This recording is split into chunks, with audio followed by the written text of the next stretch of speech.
Plug and Alley presents Working in Music Sucks, the show where we talk about what sucks about working in music so you don't have the same problems. I'm your host, John Maciel, and in today's episode, we're going to be talking about something very near and dear to my heart, and it's going to annoy some listeners, but it's something that can't be ignored anymore, and I just really, truly feel I'm in this weird spot where I saw this happen many years ago with another platform, and I was like, if producers and artists understand this platform, they're going to propel so much further in their careers. And I'm seeing the same thing happen again. And it's going to be a difficult change for a lot of people because it's so opposite of what we've learned from Instagram and Facebook. And if you've guessed, is this TikTok? Yes, today's episode is going to be about TikTok. And before you shut off the show or you close it out and you don't want to hear it, trust me, you're going to want to hear this episode, especially if you're struggling for clients post-pandemic. Now, take it back a little bit onto why I want to talk about TikTok and why I absolutely love the platform. And I think it's brilliant. And I've seen so many success stories in music come out of that app. And it just blows my mind.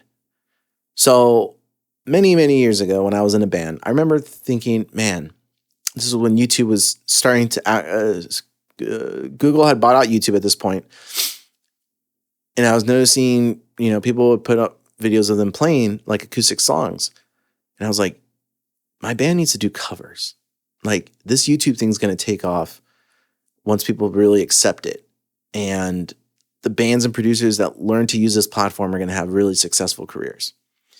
So I remember talking to my band at the time about us doing covers on YouTube, and they totally dismissed it. They said, that's not the way it's going to be done. Like, there's no way people in music will accept this.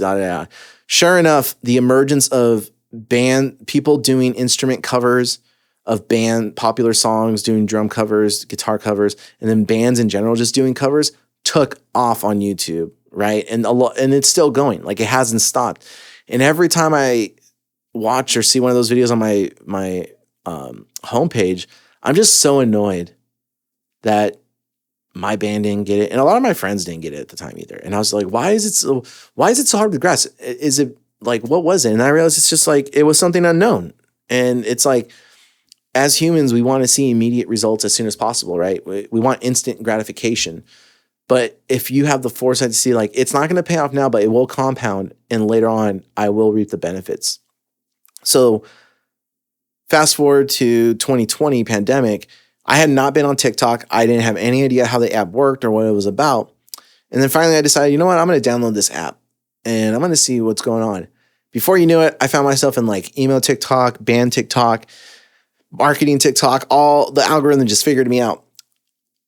But what was really cool was I was so accustomed to like my world and the bands that I was seeing and how they were traditionally blowing up on like some YouTube videos, Instagram, playing certain shows. And then I was watching how these collaborations and things were working with musicians and bands on TikTok. And I was like, this is the next wave. The short form video wave is going to be next. And I was like, there's got to be producers on this platform already. And sure enough, within a couple of weeks, I started finding people doing music tips and producers doing tips. And I was like, oh my God, like, this is insane. Like, I'm looking at like 20,000 views, 300 comments, 1 point something million views, thousands of comments. I'm like, oh my God, like this is the emergence of something. This is YouTube way back like 10, 15 years ago before people blew up. And it's happening right now in this app. And this was back in 2020. Since then, there's been so many, pretty much if you go on Spotify and listen to the world hits, I think like the top 10 or 20, a lot of those tracks, if not all of them, are because of TikTok. It's insane to me. It's once a song or a single blows up, people do trends on TikTok. Now, if you're a rock and metal producer and you're like, TikTok is just cringe, I'm sorry to say it, but once rock and metal bands figure out how to use TikTok and really take it off, you're kind of screwed if you don't know how to do it, because the essence of TikTok is community. And it's a great transparent way for an artist and a band to connect with their fans, right? And another thing that's awesome about TikTok, if you're a producer or mixer, listen very closely, because This is going to be a new way of thinking. Before, when you would go to shows and you would meet a band, and it would take you a couple of follow-up visits or hangouts for that band to get to know you and see if they want to commit to doing a single or a record with you. Like, you would have to go to their shows or find them where they're at and convince them to come back. You would have to go out there and look for one band at a time, one person at a time. YouTube, you have to commit so much more effort to, because you have to create some sort of content that's 3 to 5 minutes. And if you're terrible on camera, or you just don't want to do that type of thing, because you doing YouTube is a grind. It's a commitment. Now you can do a 15 to 60 second video, short form, of helpful tips. 3 things every band does wrong when they come to the studio. And you do a helpful video on like restringing guitars, restring their bass, and change their drum heads. You would be amazed at how many bands don't do this. And people will be like, oh my God, I love this. I never thought or knew about this. Just because you know something doesn't mean other people don't know it. And it can be a band that's just like, yo, that was a good piece of information. And they keep strolling, and another piece of your videos come out on TikTok, and the band and the artists are like, oh man, this person gives great advice. And then before you know it, they click on your profile and they're binging all your videos. And they're like, you know, this John guy giving out so much helpful information. Oh, that's how you do that vocal trick. Oh, I love that band. That's how they did that sound. And they keep scrolling through, and before you know it, they've binged like 30 minutes on TikTok on the content and the value you've given them. And they're like, you know what? Do they have a link? I'm going to add them. Do they have a link? Hey, John, my band's about to do a record, and we'd love to travel to work with you to do a single, and maybe do some TikTok content or something. What do you think? Now, because of how wide of a net TikTok is offering, and because you can do quick tips and things of that nature, it doesn't take too much from you, because you're doing it with your phone. You don't have to produce the content, right? You're opening up a world of opportunity to people, like individuals like that, bands like that, artists like that, who they're finding so much value in the content you're giving to things they may not know, and it doesn't have to be like technical tips. It can be like songwriting structure tips.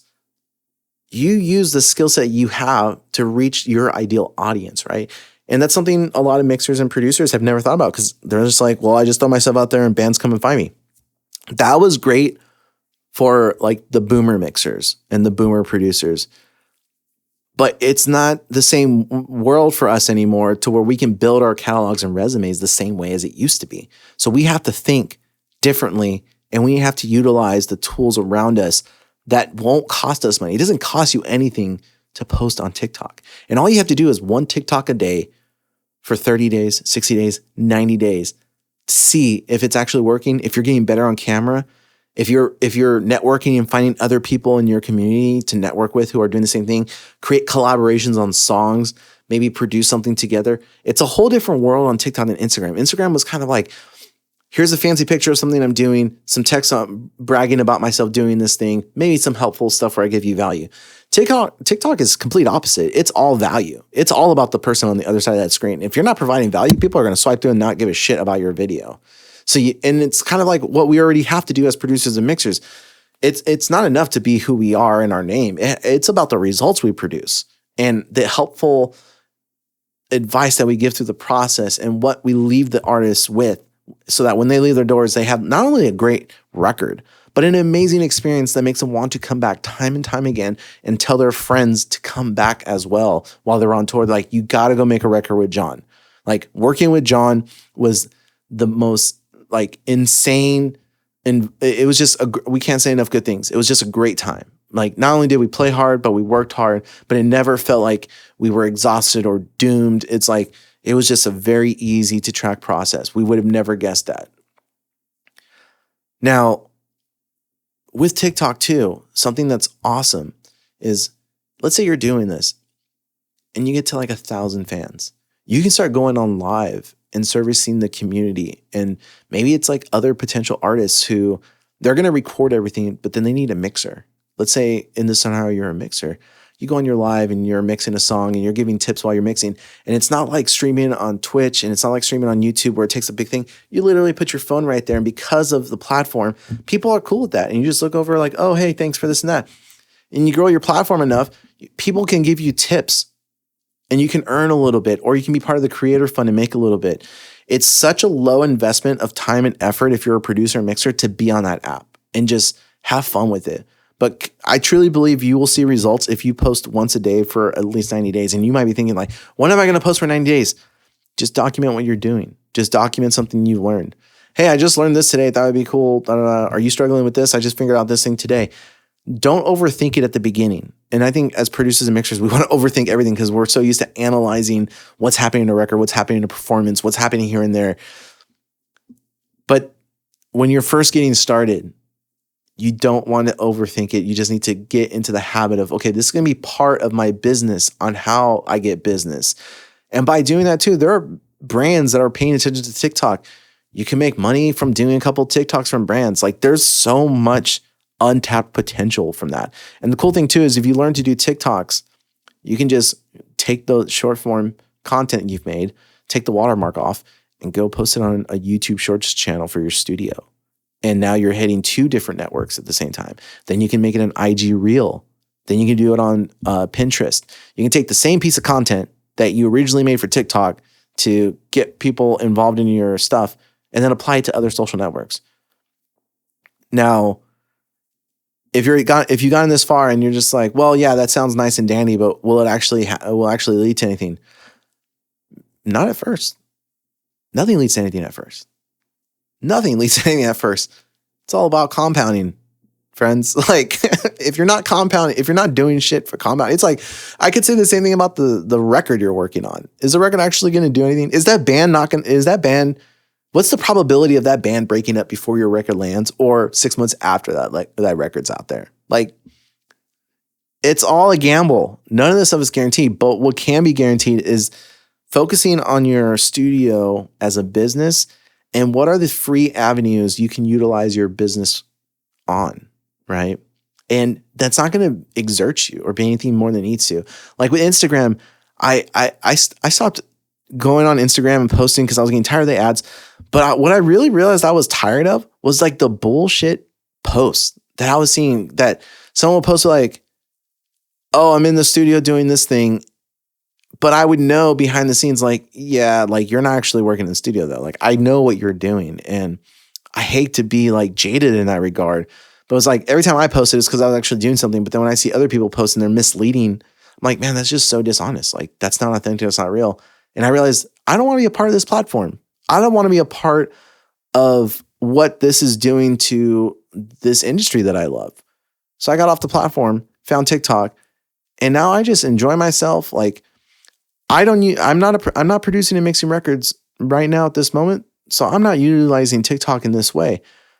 The way I'm going to use TikTok is by giving out information like this to help other people who, don't understand why their music business is failing them. Why can't they not get clients? Well, because you're thinking the old way is still the way when it's not. It's expired. There's a reason why labels for major artists don't want to release songs unless they can turn that song into a TikTok hit, into a trending sound.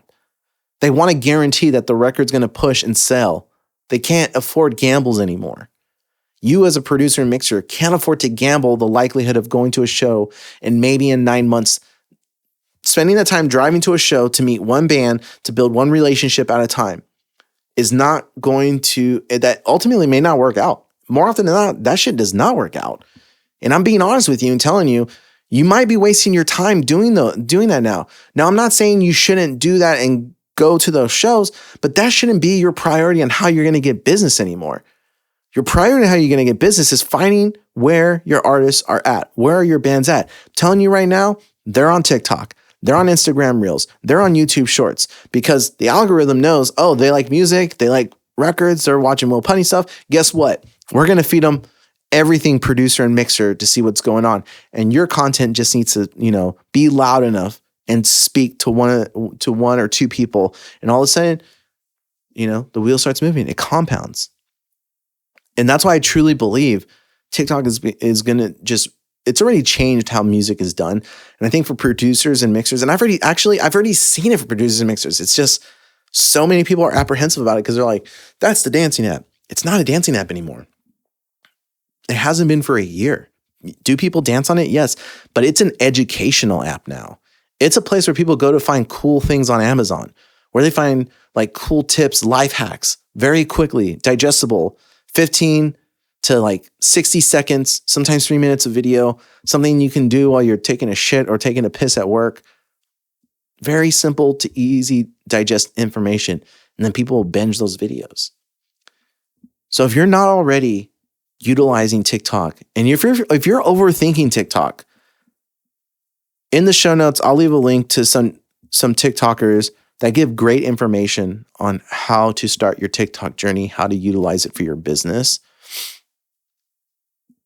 And all I will say is that if you do not jump on this trend, in 3 to 5 years, you will regret it and your business will suffer from it. And it will be exponentially harder to cut through the noise because you're only focused on one dimension when the game is 3-dimensional now. Stop thinking this is old school Nintendo. This isn't old school Nintendo. This is VR. We're in the metaverse now. And you've got to think outside of what everyone else in the environment, in the community is thinking. Because I'm telling you right now, if they were utilizing all the music platforms and every social media platform to its full extent, how it can be used, engineers wouldn't be as broke as they are. But because they're so focused on one funnel, and to be honest, audio engineers and producers are just not good at marketing. And it's not to the detriment. I don't mean in a bad way. It's just they're good at making records, right? They're great at making records. Whatever. And if you're not, if you're privileged enough as an audio engineer or producer right now, you're listening to this and you're like, well, yeah, I just don't know how to do it, or I don't want to do it. Or I just need to focus on my records, but I want to do this, but I don't. Hire a social media manager. There are people that specialize on TikTok, on Reels, or both. Find someone who specializes and understands music and can be like, okay, I need this, and this from you. And then I can create a month, 2 month, 3 month worth of content for you. And we can post like every single day or every other day. They'll help guide you in the direction you need to go. You don't have to do it alone. Think of it like a business. If you're not an expert in it, you don't know what to do, you need to go and find a contractor or someone who does know how to do it. If you don't know how to edit these drums, or you don't have time to edit these drums, what do? You go outsource it. You go find a person that can do that stuff. This is no different, friend. No different. You need to figure out where you need to be more vocal on, where your audience is at. Spend some time on these platforms and find the one that works for you or the two that work for you, and just commit to 3 months, to 6 months. Hell, give it a year. What can happen in a year if you just every single day for 1 year worked with a social media manager to post content, short form content on studio advice, things, how to help write a song, how to structure a song, writing templates. Post that in your about me's, post a link to your studio email. Work with me. Do a free 15-minute call with me to see if I'm the right fit for a producer, something like that. And there's no obligation. They show up like, yeah, tell me about yourself. And then that's your 15-minute pitch. So now instead of driving to a freaking show and potentially maybe getting this band, you have someone who's coming into your online funnel, and because they've booked this free call with you for 10, 15 minutes, they're much more invested and committed. And they've probably binged a couple of your videos. So they already kind of know you and they trust you because they've seen certain content that has led them to the decision of putting that in that name, putting in that email, and wanting to talk to you and wanting to see if you're the right person for the job instead of wasting money with someone else. So if you found this episode helpful, if you found this value in this episode, please share it with a friend that you think would find value in it as well. And if you want to continue this conversation or have more conversations on gear or anything music related, there will be a link in the show notes to the Plugin Alley Discord server. And until next time, remember that with this knowledge that you just learned from this episode, working in music doesn't have to suck. I'm your host, John Maciel, and until next time, friends.